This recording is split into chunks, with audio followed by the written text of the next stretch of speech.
Very good morning, dear aspirants. Welcome to Learning Radius. Welcome to Learning Radius Current Affairs discussion. And this particular discussion will be discussing the next 10 topics of international relations. And the 10 topics are India-Argentina discussion, India-Vietnam, India-Australia Circular Economy IAS Hackathon 2021, India to chair 3 key subsidiary bodies of UNSC, Comprehensive Economic Cooperation and Partnership Agreement between India and Mauritius, India-Japan Impact to enhance cooperation in ICT, Dr. Harshvardhan appointed as chairman of international body Stop TP Partnership Board, Maitri Sedu, QS World University ranking by subject, and Indian Navy ship Pralaya arrives in Abu Dhabi.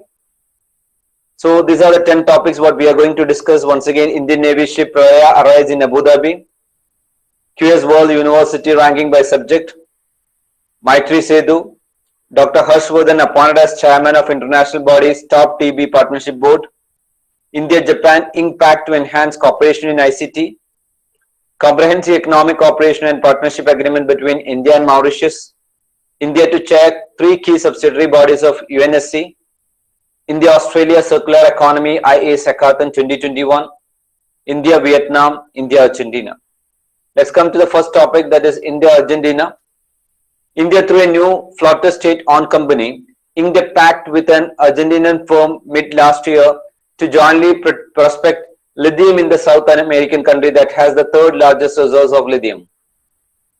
The new company, Khanij Videsh India Limited, has incorporated in August 2019 by 3 state-owned companies, NALCO, Hindustan Copper, and Mineral Exploration Limited, with a specific mandate to acquire strategic mineral assets such as lithium and cobalt abroad. So 3 aspects: one is India and Argentina, second one lithium is in discussion, and another one is cobalt is in discussion.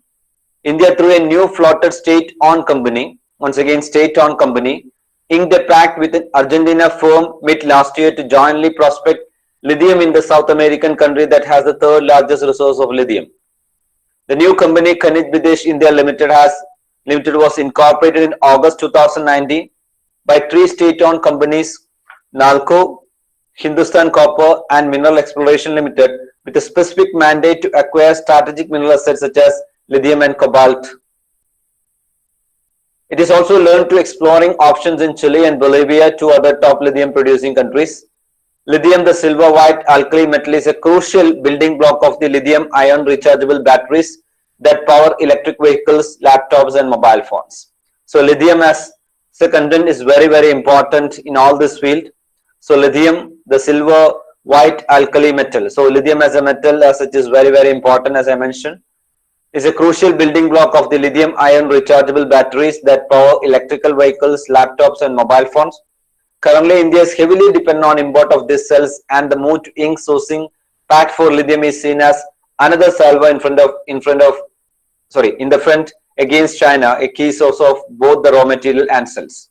So currently, India is heavily dependent on import of these cells, and the move to ink sourcing pact for lithium is seen as another salvo in the front against China, a key source of both the raw material and cells.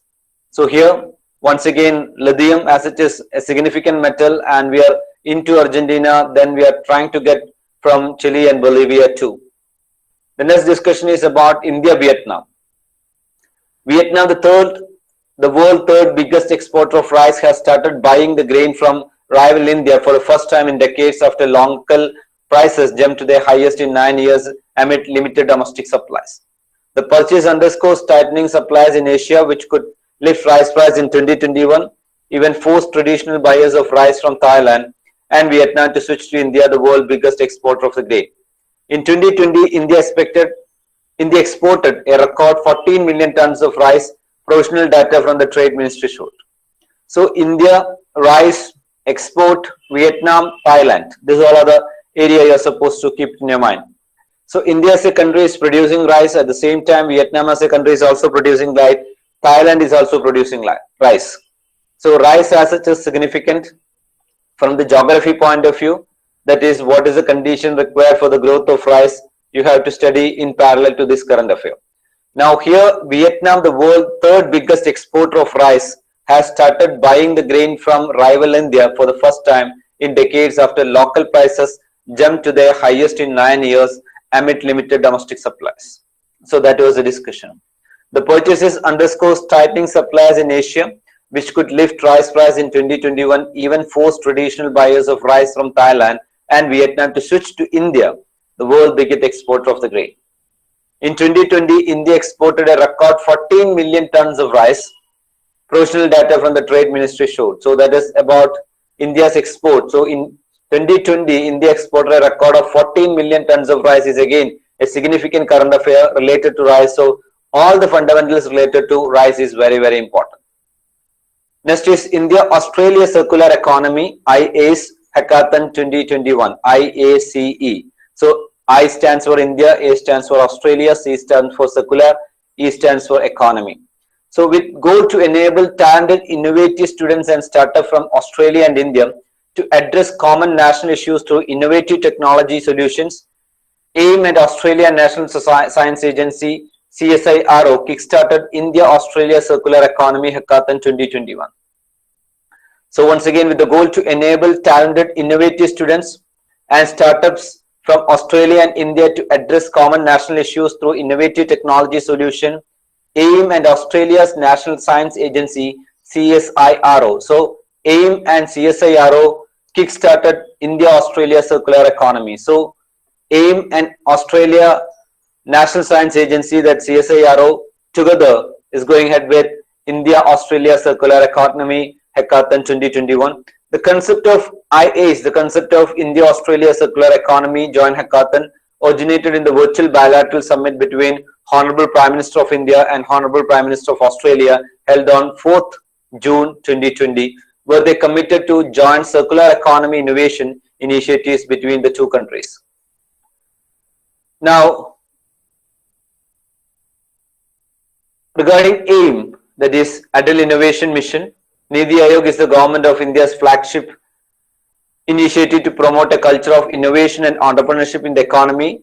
Towards this end, AIM has rolled out a holistic set of programs supporting innovation across various stages of innovation life cycle, catering to various stakeholders. So AIM is associating right from India's side. So AIM is Adult Innovation Mission. Niti Aayog is the government of India's flagship initiative to promote a culture of innovation and entrepreneurship in the country. The Commonwealth Scientific and Industrial Research Organization, CSIRO, is Australia's national science agency and innovation catalyst, solving the greatest challenges through innovative science and technology. So we have Adult Innovation Mission. Australia is having Commonwealth Scientific and Industrial Research Organization, that is Australia's national science agency and innovation catalyst, solving the greatest challenges through innovative science and technology. So this AIM and CSIRO, as it is standing together to go ahead with India-Australia Circular Economy. Next discussion is about India to chair 3 key subsidiary bodies of United Nations Security Council.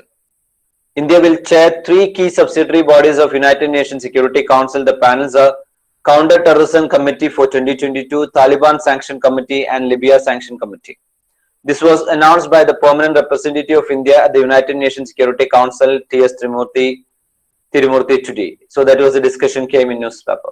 So we have to understand 3 significant committee, that is subsidiary bodies, that is Counter-Terrorism Committee, Taliban Sanctions Committee and Libya Sanction Committee. India will chair the Counter-Terrorism Committee of United Nations Security Council in 2022. Mr. Tirumurti said chairing of this committee has a special resonance for India, which has not only been at the forefront of fighting terrorism, especially cross-border terrorism, but has also been one of its biggest victims. So here the discussion is India will be chairing 3 key subsidiary bodies of United Nations Security Council. So we should have an idea what is Counter-Terrorism Committee is about, what is Taliban Sanction Committee is about, and what is Libya Sanction Committee is about. Taliban Sanction Committee has always been a high priority for India, keeping in mind its strong interest and commitment to peace, security, development and progress of Afghanistan. India will be assuming the chair of the Libya Sanction Committee at a crucial juncture where there is an international focus on Libya and on the peace process as such. Next is Comprehensive Economic Cooperation and Partnership Agreement between India and Mauritius. So that is what we hear it as CECPA. So UPSC can ask, recently India is into Economic Cooperation and Partnership Agreement, or India is into Comprehensive Economic Cooperation and Partnership Agreement. Out of which all countries India is into this particular agreement? That's the manner in which UPSC can ask a direct question. Or they can ask statement related question also related to Comprehensive Economic Cooperation and Partnership Agreement. So here, Comprehensive Economic Cooperation and Partnership Agreement between India and Mauritius. The Union Cabinet chaired by Prime Minister Shri Narendra Modi has approved signing of the Comprehensive Economic Cooperation and Partnership Agreement between India and Mauritius. That was the discussion. The salient features of India-Mauritius CECPA are as follow. India-Mauritius CECPA will be the first trade agreement to be signed by India with a country in Africa. The agreement is a limited agreement which will cover trade in goods, rules of origin, trade in services, technical barriers to trade, sanitary and phytosanitary measures, dispute settlement, movement of natural persons, telecom, financial services, custom procedures, and cooperation in other areas. So India-Mauritius CECPA will be the first trade agreement to be signed by India with a country in Africa. That's first important statement. The agreement is a limited agreement which will cover trade in goods, rules of origin, trade in services, technical barrier to trade, sanitary and phytosanitary measures, dispute settlement, movement of natural persons, telecom, financial services, custom procedures, and cooperation in other areas. So that is about CECPA, and there should be clarity regarding the relationship between India and Mauritius in connection with Comprehensive Economic Cooperation Partnership Agreement. Now, CECPA provides for an institutional mechanism to encourage and improve trade between the two countries. CECPA between India and Mauritius cover 310 export items for India, including foodstuff and beverages, agriculture products, textile and textile articles, base metals and articles thereof, electricals and electronic items, plastic and chemicals, wood and articles thereof, and others. Mauritius will benefit from preferential market access into India for 615 products, including frozen fish, specialty sugar, biscuits, fresh fruits, juices, mineral water, beer, alcoholic drink, soaps, bags, medical and surgical equipments, and apparels. So these are the impacts and benefit in connection with CECPA. Now, India and Japan impact to enhance cooperation in ICT, that's under discussion. That is Information and Communication Technology. India and Japan signed a pact to enhance cooperation in the field of information and communication technology with focus on aspects like 5G, telecom security, and submarine optical fiber cable. So India and Japan signed a pact to enhance cooperation in the field of information and communication technology with a focus on aspects like 5G, telecom security, and submarine optical fiber cable. The Memorandum of Understanding was signed by Minister for Communication, Electronics and IT, Ravi Shankar Prasad, and Japanese Minister for International Affairs and Communication, Takeda Ryoto.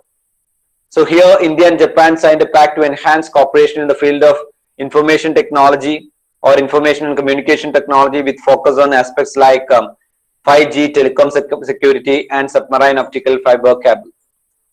It was exchanged through a video conference. The release said, Department of Telecom, Government of India, and Ministry of Communication, Government of Japan will enhance mutual cooperation in the field of 5G technologies, telecom security, and submarine optical fiber cable system to islands of India and spectrum management. The two countries will also cooperate on smart cities, high altitude platform for broadband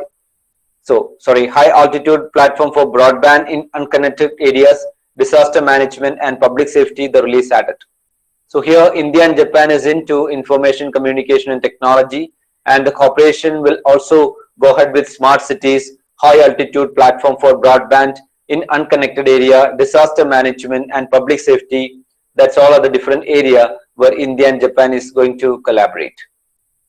Next topic is Dr. Harsh Vardhan, appointed as chairman of international body Stop TB Partnership Board.